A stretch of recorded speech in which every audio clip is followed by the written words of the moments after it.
हाँ तो साहब समिति के आदेश अनुसार आपके सामने करुणा रस से कथा बेस है। समय सीमा 10 मिनट के अंतराल में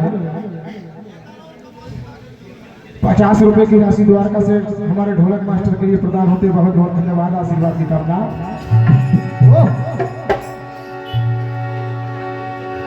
राजा हरिश्चंद्र पे पड़ी बिपदा बड़ी अपार, काशी में सब बिक गया उसका सब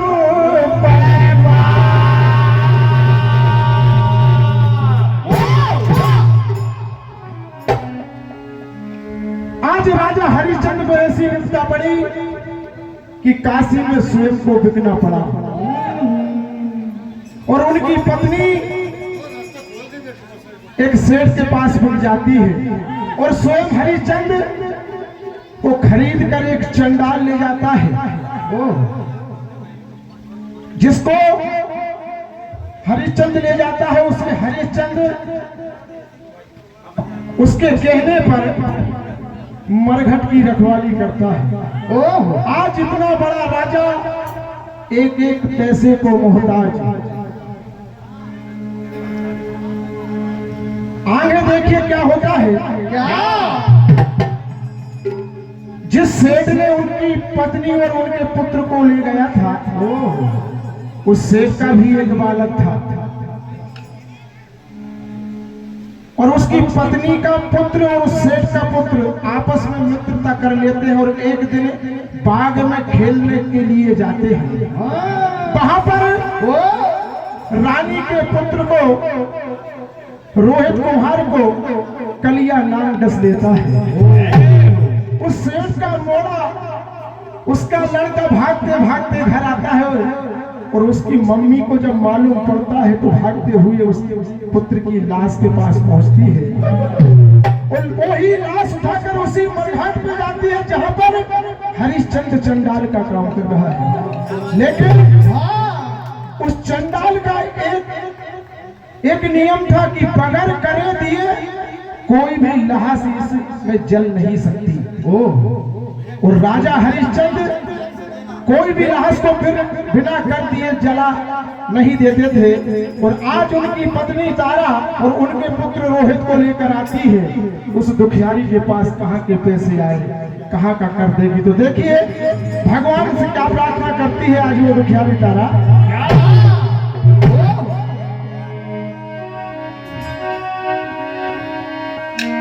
अरे मेरे रूठ गए भगवान,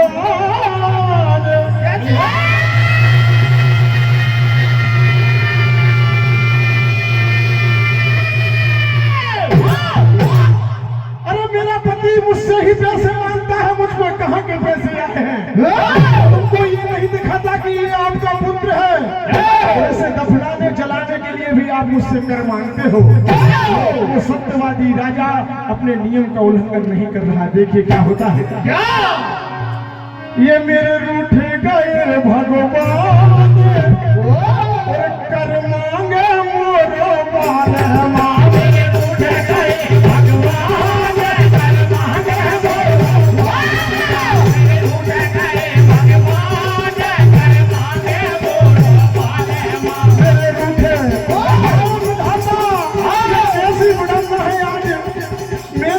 को जलाने के लिए उनका ही पिता मुझसे पैसे मांग रहा है।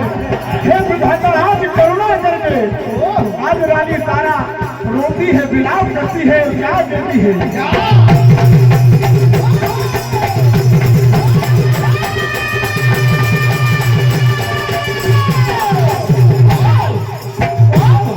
मेरे रूठे गए भगवान कर मांगे मोरो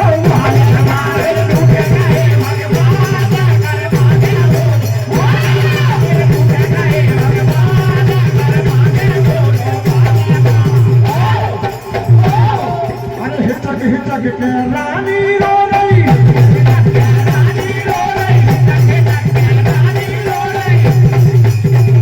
देखिए जिसका एक पुत्र हो और वो मर जाए तो उस माँ की आत्मा कैसी रोती होगी। देखिए क्या होता है।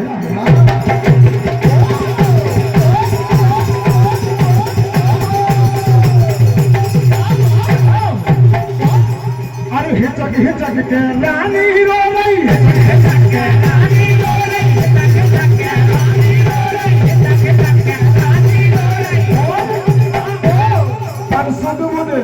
सदबुद उसने सबरी खो गई।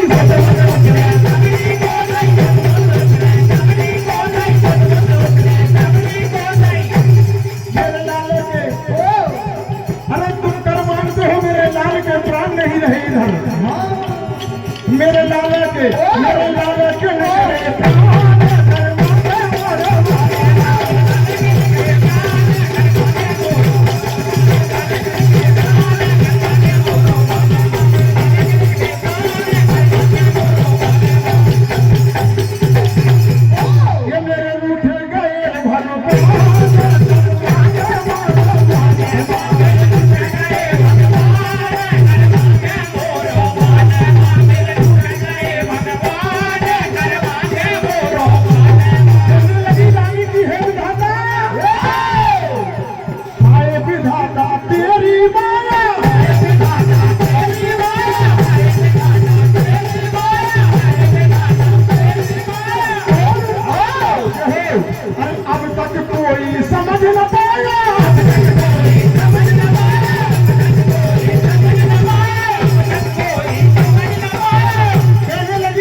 पैसे नहीं है। आपसे मेरी विनती है कि आप लकड़ी उधार दे दो। लेकिन वो सत्यवादी राजा वो नहीं देता।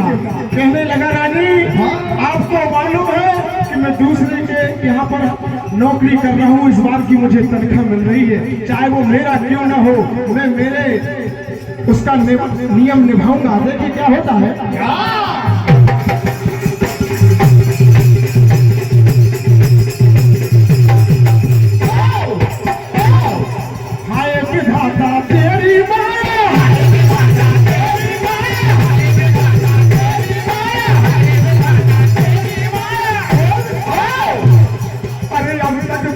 समझ न पाया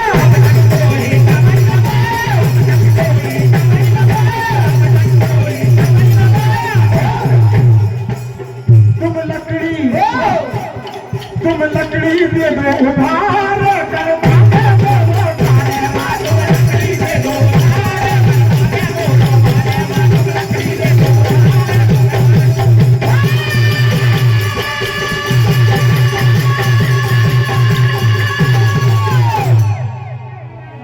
अब देखिए आगे क्या होता है। क्या आपका समय समाप्त।